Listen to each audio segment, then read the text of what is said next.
Hi, this is Gil for grandmasguitar.com.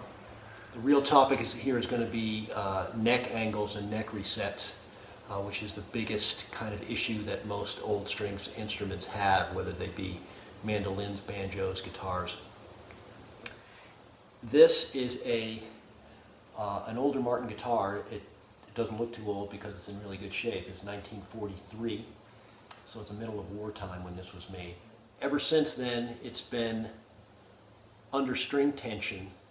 150 pounds are pulling, and the pull is basically like 150 pounds pulling this way, okay? And like a bow and arrow, what that string tension kind of wants to do is fold the guitar neck forward and the body forward, and it basically wants to take the whole guitar and fold it in half. And it's been doing that for, 75 years, 85 years. I've got guitars that are over 100 years old. And these guitars are amazing. They're lightly built, but they're strong enough to withstand that over that much time. However, what does happen over time is the bridge rises and twists this way with string tension. It's being pulled, and so it, slowly over time, the whole shape of the guitar changes. This area rises, and the sound hole area actually sinks. Because again, this is pulling like this, and it's pushing down there, it's pulling up here, pushing down here, so you've got this thing happening. Okay, eventually it's like a bow.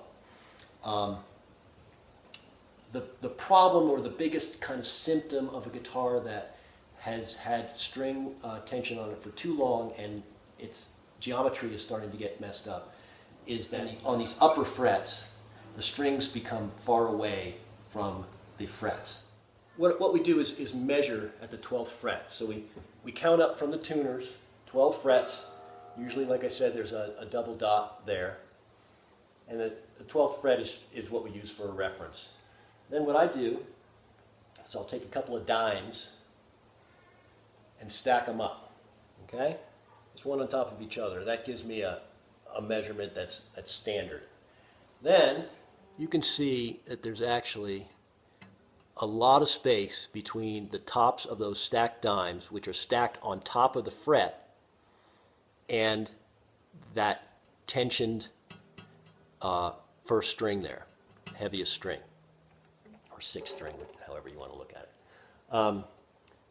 So that's telling me that the string height, which is referred to as the action, is a little too high.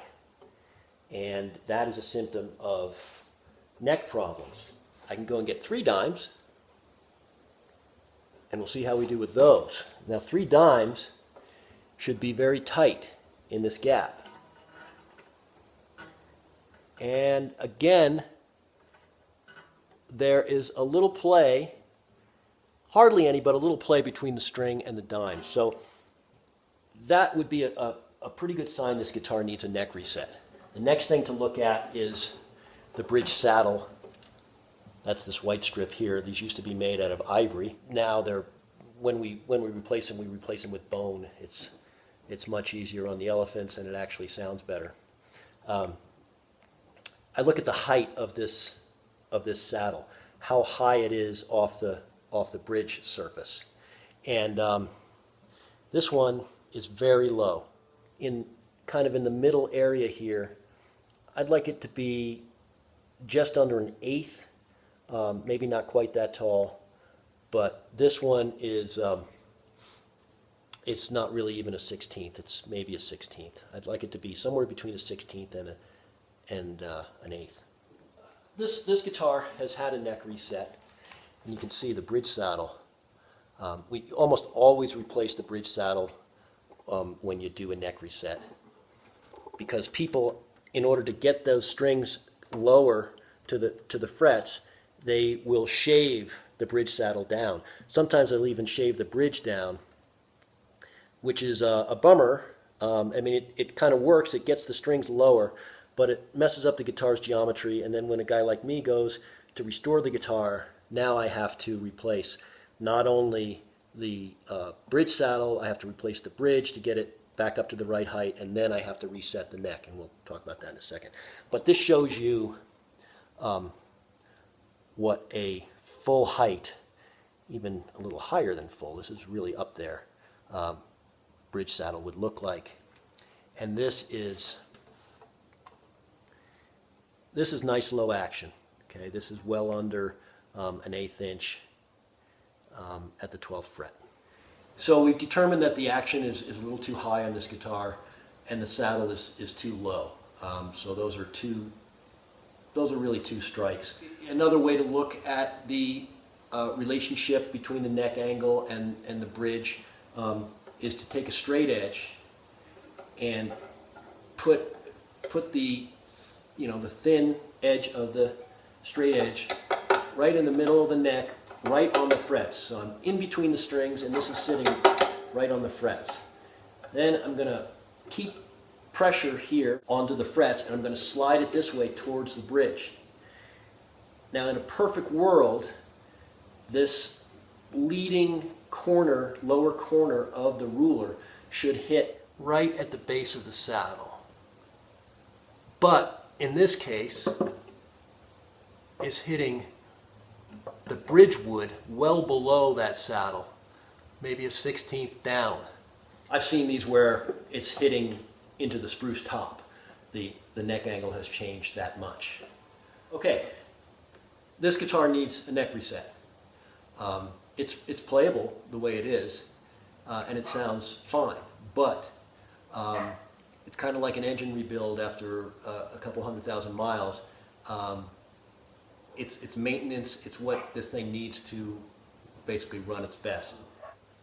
A guy who's going to reset the neck, what he's going to do is he's going to pull out the fret that's right over the neck joint, and there's a block of wood in there. The neck block is underneath in here where the serial number is, and he's going to drill a small hole right where, right under the fret, and he's going to inject steam into here, and the steam is going to release that hide glue eventually, and he's going to get a knife under this. This is called the fingerboard tab. Just this part that's hanging over the body is the fingerboard tab. He's going to get a knife under there and slowly, very neatly work this up, get the glue loose, and eventually he's going to use a press to push the neck out, and eventually the neck is going to pop off. And what you have here is a dovetail joint. But he's going to angle the neck back, and to do that he's going to sand a little bit on the heel, and then he's going to add shims into the joint to get the angle right again. And there's some math and some expertise to do that.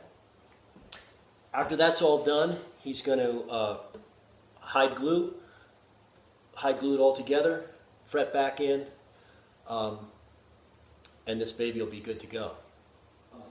Hopefully that helps you know what a neck reset is, what the neck angle problems can be. Again, we're not talking too much about the actual straightness of the neck, and I can show you, maybe in a different video, I'll show you how to judge the straightness. In my experience, it's usually not that much of an issue that the neck is straight. It's the angle of the straight neck that is the expensive issue to deal with. Okay, thanks for watching. This is Gil at grandmasguitar.com. Okay, a little addendum here.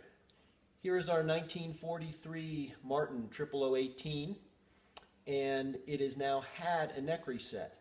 So let's re-look at our tests and see how it comes out now. Okay, first let's try our dime test. Here's the 12th fret where there's two dots. We'll take our two stacked dimes, put them on the fret, and they are held tightly by that low E string. No gap. That's what we want right there. Next, we'll take our straight edge and keeping pressure on the frets. Straight edge is right on the frets. I'm going to slide it down towards the bridge. And I'm going to watch this leading edge here, this leading bottom corner. And it's going to hit right below the bridge saddle. That is exactly where we want it to be. If you'll remember in the past, it was down there somewhere. Okay? Now we're on the frets and we're right at the bottom of the saddle. That's absolutely perfect. Finally, let's look at the bridge saddle height. Okay, if you remember before, it wasn't even a 16th, it was maybe a 32nd tall, especially on this base side here.